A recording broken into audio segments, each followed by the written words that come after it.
मैं स्वागत करता हूँ आपको अपने इस यूट्यूब पे। दोस्तों, आपके ग्रुप डी के संबंध में हम आज बात करेंगे। चूँकि आज 12 आपके जनवरी हैं और 12 जनवरी को 10th वाले ने शायद किसी ने जो है वो एक ट्विटर कैंपेन रखा था, उसका तो कोई अता-पता नहीं है। फ़िलहाल जो चीज़ें अब नज़र पूरा क्लियर आ रही है, वो क्या होने वाला है, वो हम इस वीडियो में बात करने वाले हैं।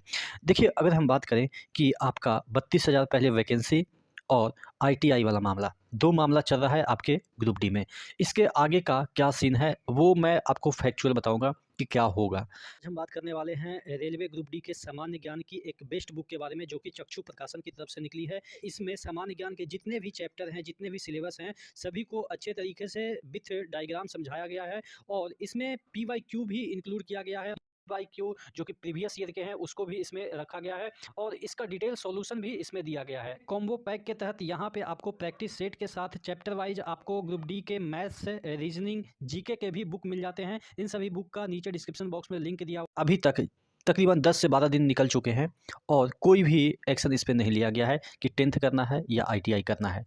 बच्चों ने प्रोटेस्ट भी किया है, कुछ टीचर बरगला भी रहे हैं, चंदा भी इकट्ठा हो रहा है, लेकिन कुछ ऐसा हुआ नहीं। कोई मुखिया जा रहा है तो कोई सरपंच जा रहा है, लेकिन अभी तक कोई भी ऐसा मामला जो है नहीं नज़र आ रहा है, जिसमें पुख्ता ये कह सके कि हाँ 10th ही रहेगा या आईटीआई रहेगा। ठीक है? तो जब अब तक कोई ऐसा अपडेट नहीं हुआ है, तो आप यकीन करो कि आपका जो ये 10th बेसिस पे किया गया है, वो अब रह जाएगा। चूँकि अब कितने दिन बचे हैं? मात्र 10 दिन बचे हैं और 10 दिन के बाद वैकेंसी आएगी। हो सकता है कि 10 दिन के बाद जब वैकेंसी आए तो उस समय फिर एक ट्विटर कैंपेन हो, जब नोटिफ़िकेशन डिटेल में आएगा तो। लेकिन क्या होगा? जब चीज़ें पहले से मालूम है कि आपका 10th कर दिया गया है, तो हो सकता है वहाँ पे चीज़ें नॉर्मल पड़ जाएँ। बात हो रही थी कि कोर्ट केस की, वो भी कुछ ऐसा ऐसा आउटकम नहीं आया। देखते हैं कि क्या होता है। फिलहाल तो आपका यही मामला ठंडे बस्तों में जाता हुआ नज़र आ रहा है और जो रेलवे ने अपनी पॉलिसी अपनाई थी डिवाइड एंड रूल की, पहले तो बच्चे इकट्ठा हो जाते कि चलो 1 लाख वैकेंसी करवानी थी। लेकिन कुछ ऐसा बीच में उन्होंने खेला कर दिया कि बच्चे आपस में ही बँट गए और एक दूसरे में ही अभी निपटे पड़े हुए हैं। तकरीबन 10 से 12 दिन हो गए हैं। अभी एक दूसरे पे ही लगे हुए हैं कि उसको कैसे दबाना है, उसको कैसे दबाना है और इस जो चीज़ में रेलवे कामयाब हो गया कि ये 32,000 का मुद्दा ही नहीं उठ रहा है। यानी कि वैकेंसी आपके 32,000 पे लिमिट कर दिया और इस तरीके से धीरे-धीरे समय व्यतीत होता रहेगा और फाइनली 23 तारीख को आपका फॉर्म जो है वो भरना चालू हो जाएगा और कुछ भी नहीं पता चलेगा और उसी तरीके से 32,000 अभी 32,000 निकाले हैं, आपस में लड़ गए। उसके बाद अगले साल हो सकता है वो 32 की जगह 22,000 निकालें, आपस में लड़िएगा। फिर अगले साल 22 की जगह 12,000 निकालेंगे और इसी तरीके से आपस में लड़ते रहिएगा, उधर वैकेंसी कम होता रहेगा और फाइनली पता चलेगा कि कुछ दिन ऐसा भी आएगा कि जब आपकी ग्रुप डी की जो वैकेंसी निकलेगी 2,000 4,000 निकलेगी।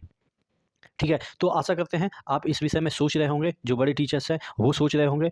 नहीं तो हम लोग का क्या है, हम लोग तो जो मार्केट में चलता रहता है उसको अपडेट करते रहते हैं आपको कि क्या चल रहा है। लेकिन फ़िलहाल मैं ये कड़वा बात आपको बता रहा हूँ कि अभी तक अगर कोई सुधार नहीं हुआ है रेलवे में, यानी कि इस वैकेंसी से रिलेटेड, तो मुझे नहीं लग रहा है कि फ्यूचर में कोई अब सुधार होगा और रेलवे को ये मैसेज जाएगा कि बच्चे तो डाइजेस्ट कर ही रहे हैं जो हम रूल बना रहे हैं, जैसा हम कर रहे हैं। पहले बच्चे इकट्ठा हो जाते थे, लेकिन अब वो जो इस बात की कमज़ोरी पकड़ लिया है कि बच्चे को कैसे तोड़ना है और कैसे अपनी बात मनवाना है। कुछ ऐसा कर दो कि बातें हम लोग का काम भी हो जाए और बच्चे ये ही डिसाइड नहीं कर पाएँ कि करना क्या है।